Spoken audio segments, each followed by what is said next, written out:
Oeral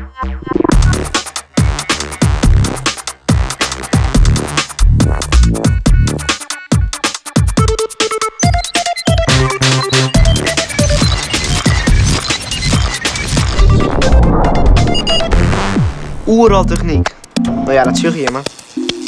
Het hinkt hier onelkoor van techniek. Want om bij het begin te beginnen... Ek televisie is er. Techniek is oeral en wat ik hield is belangrijker. Denk maar aan een mobiel, iPod, computer, auto, bril, stroom en gas, stremend wetter. Techniek gaat er vooral verslaan op de kop zetten. Hartstikke mooi en we zullen het niet zonder kennen. Maar het is net altijd joehoe. Als we het ophouden met techniek zoals nou, dan is zo'n 40 hier alle gas en olie op. Ja, en dan? We moeten dus wat doen. En rap ik. Want de bijna om laten krijgen, had dan geen takmos meer. En hoe kun je wat aan doen? Just. Maar techniek.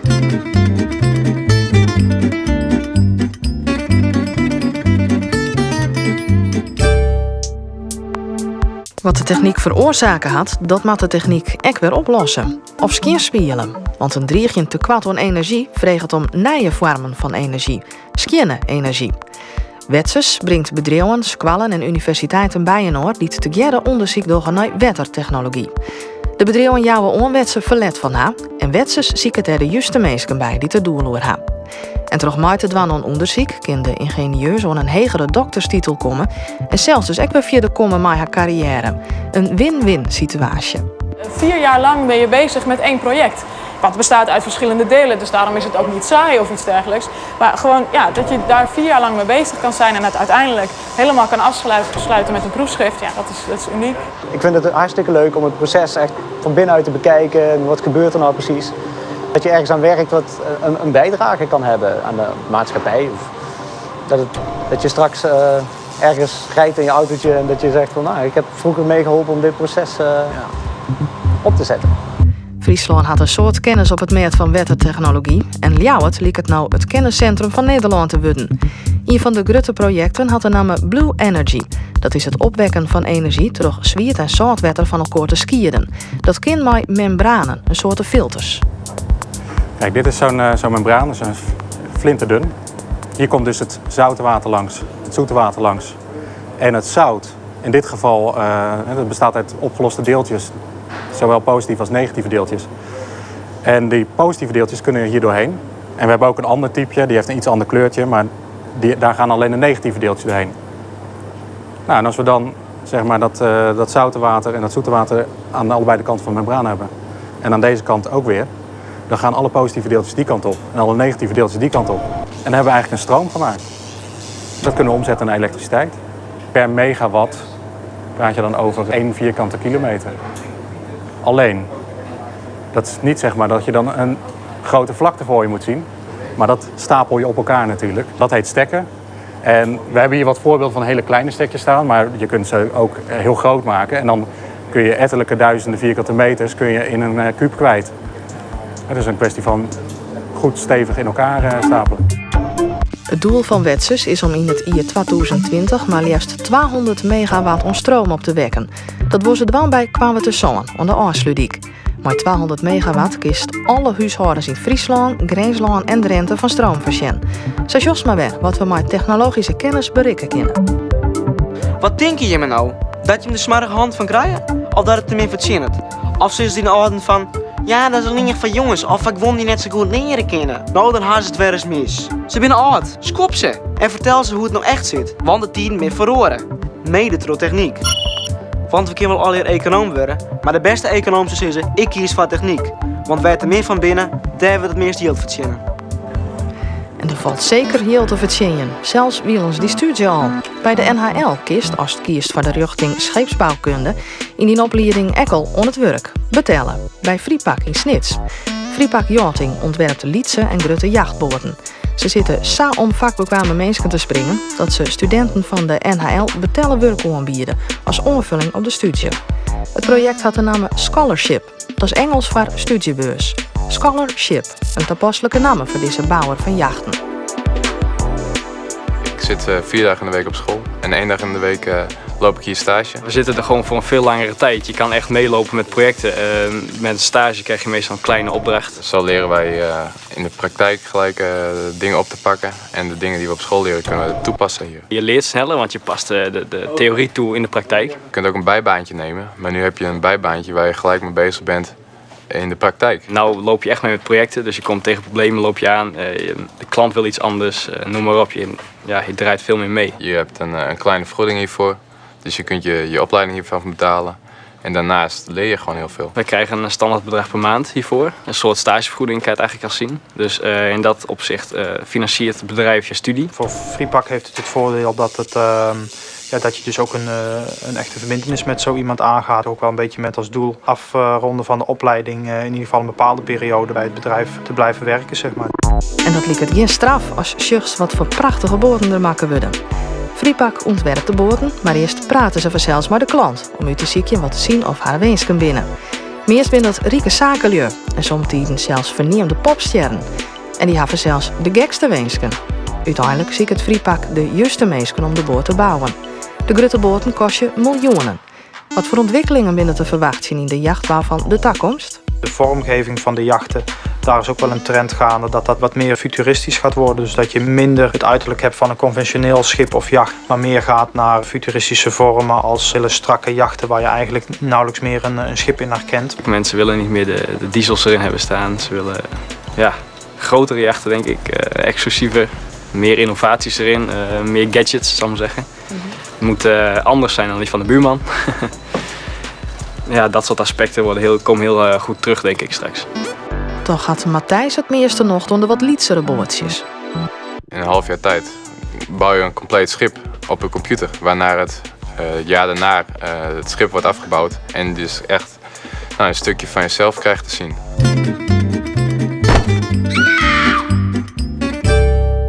Juist hoe hoop ik ze nou wel binnen? Stagiaires willen al dik betalen. En bedroegen razen om het hut dat ze meest beneden gaan. Nou en letter. En op iepen dagen van technische opleidings staan de bedroegen nou al nieuwe leerlingen te werven. Liek het ze weer meer op een beurs. En het alle hier om je hem oer te hebben om iets in de techniek te kiezen. En dus kwam muziekje om het hutst om nieuwe hippe richtingen te kiezen. En om bij bedroegen aan te sluiten. Zou daar stoot en futtend werk is. Een iependaai is voor de squalm het visitekaartje naar de toekomstige student. Leerlingen die op ziek binnen naar een studierichting moeten hier oer de streek hellen worden om voor techniek te kiezen. Dat is het nedig, want er dreigt een grut tekort aan technisch personeel in de toekomst. Ja, dit is een simulatie van een productieproces wat cursisten in het echt ook in het groot tegen zouden kunnen komen. Waarbij ze dus geconfronteerd worden met dingen die ze in het echt ook zouden kunnen zien en waar ze mee moeten leren werken. Dit is uw snijopdracht, maar een kantoorgebouwtekening. En dit is platte groen. En er maakt een grote loods bij.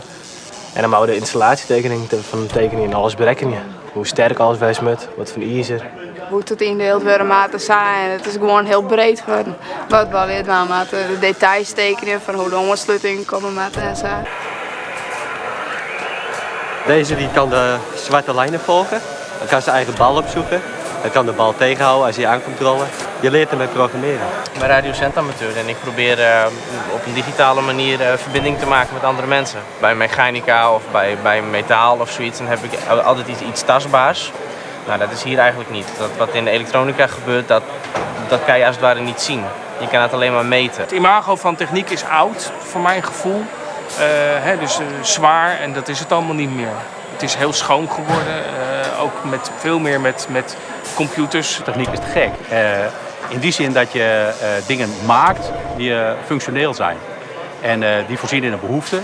En je kunt dingen maken zoals je ze zelf in het hoofd hebt. Dus je kunt vormend bezig zijn. Het is een soort van vormgeving. Maar dan noemen we dat techniek. Het Griekse woord voor techniek en kunst was vroeger ook hetzelfde. Er is een heel soort creativiteit in kwijt. En de bedrijven zit toch wel te springen om meisken. Het is een dynamisch vakgebied waar je heel veel in kwijt kan. En waar we om zitten te springen op dit moment. Goede techneuten zijn moeilijk te vinden.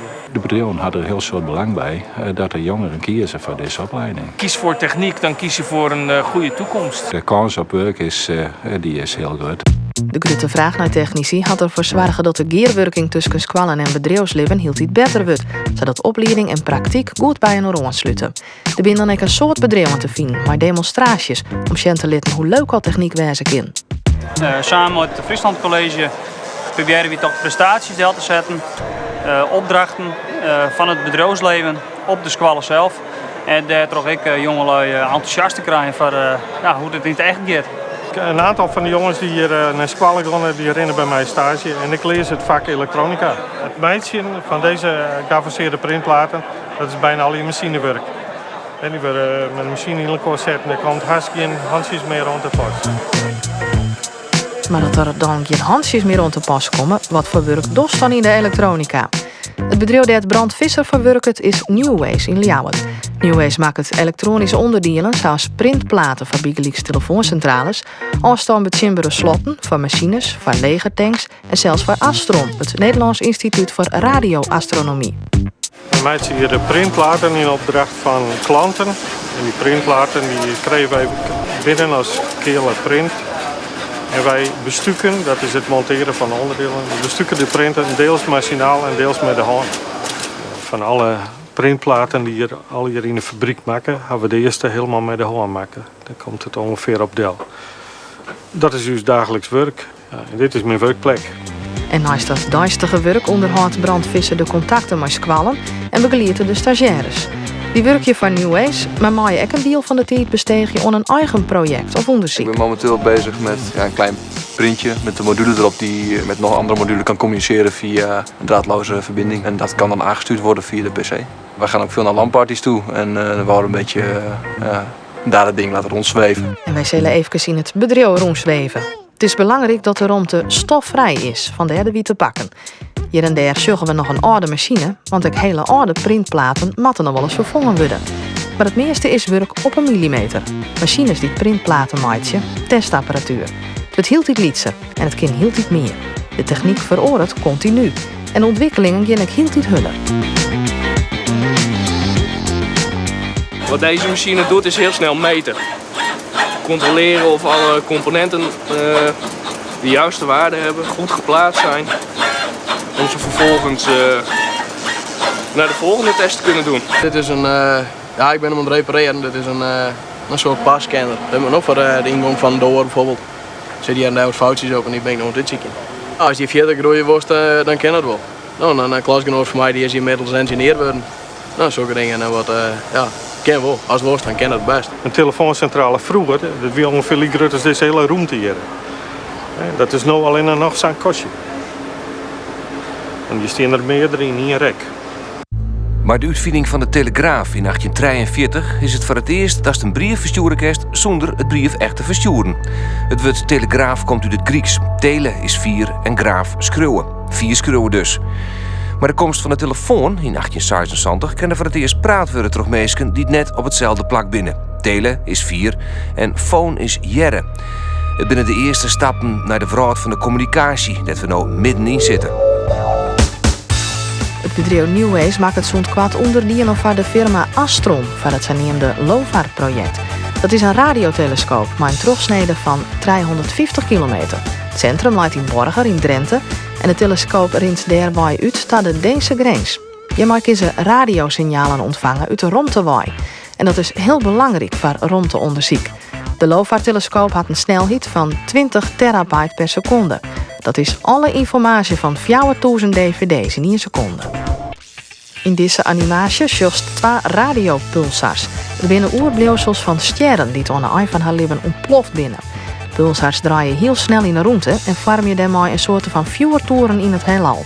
In steeds van licht sturen ze radiosignalen uit. Op ieder kist die met speciale apparatuur jaren.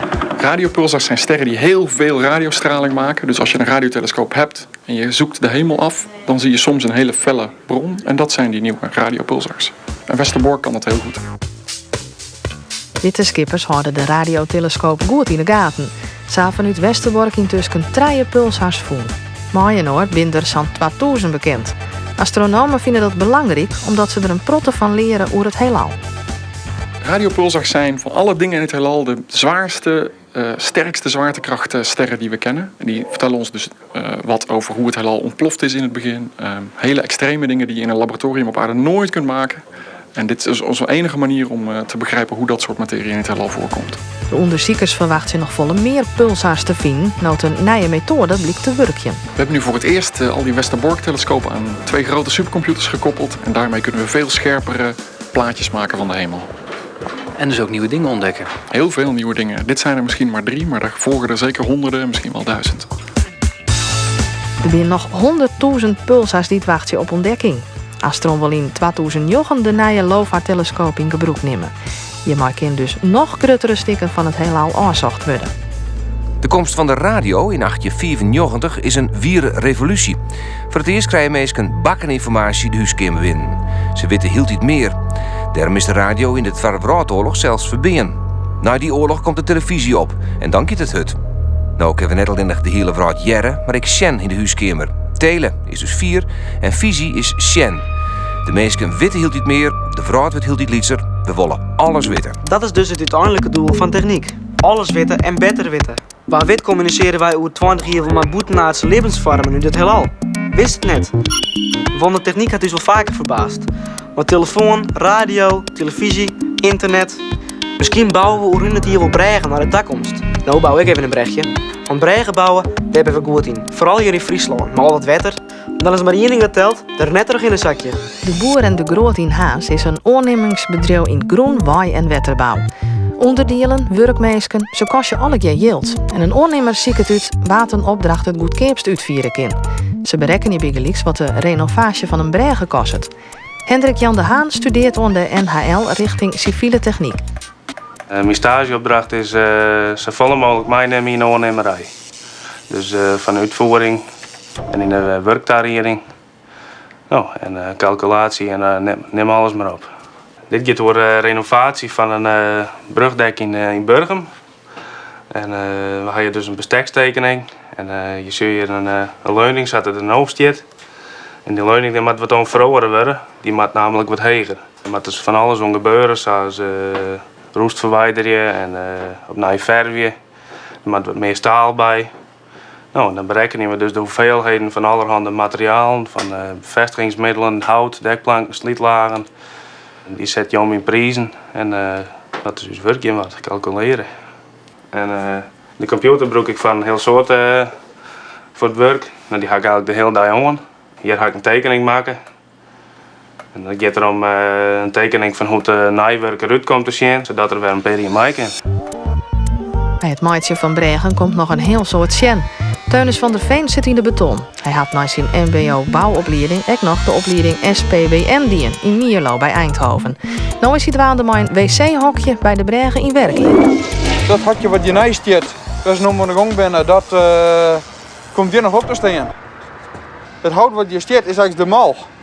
En dat wordt een betonstort. Laten we minimaal een week uithouden. Met de betonbouw ben maar 1000 gecertificeerden. Ze vregen er nog voor 1000. Dus ja, het is een opleiding die goed betalen wordt. Iemand zit op de grootste bregen van de wereld. In Japan of China. Ja, die zitten bijna op 600 meter hoog. Op een tuibregen. Ja, dat is gewoon gigantisch leuk. Ja, daar mag je geen hechtenvrees voor hebben.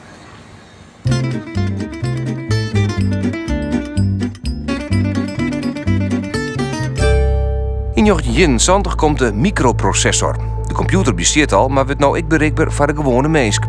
De ontwikkelingen gaan heel hut. Alles wordt volle lietser en sneller en goedkoper. De PC, de personal computer, vindt zijn plak in de verhaal. En dan komt het internet. En alle mogelijkheden die daar weer uit waai vloeien. Het heeft de verhaal de oude het zien hier gigantisch verhoren. Safvolle verhoring in zo'n kwarte tijd. Dat belooft dat voor de toekomst. Daar moest bijwijzen. En op datzelfde internet kunnen we nou dan ook alle info waarom vinden uit dit programma. Het wetteronderzoek van Wetsers, de betellensstage scheepsbouwkunde van Friepak, Newways, Astron, het zit alle jaar ook op internet. En zonder techniek zou dit programma net bestaan kunnen. Als tinkst dat het ook wat met televisie dwaan was, dan kiest er ook voor kiezen bij de Friese Poort in Drachten. Op de website van de leerlingen krijgt al aardig een beeld was er al je leren kist. Montage, lood, camera. En leerlingen van de AV-opleiding van Friese Poort rennen onder andere ook weer stage bij Omroep Friesland. En zo zijn we hier, ik een studio. Het is hier echt al je techniek. Je kunt letter ek werkje. Ja, het binnen samen wat losse shots van de mogelijkheden, maar er is zelfs nog volle meer. In de tweede aflevering meer hoe wedstrijden, stoom en stroom en hoe wien. Hoi de wien. Hoi!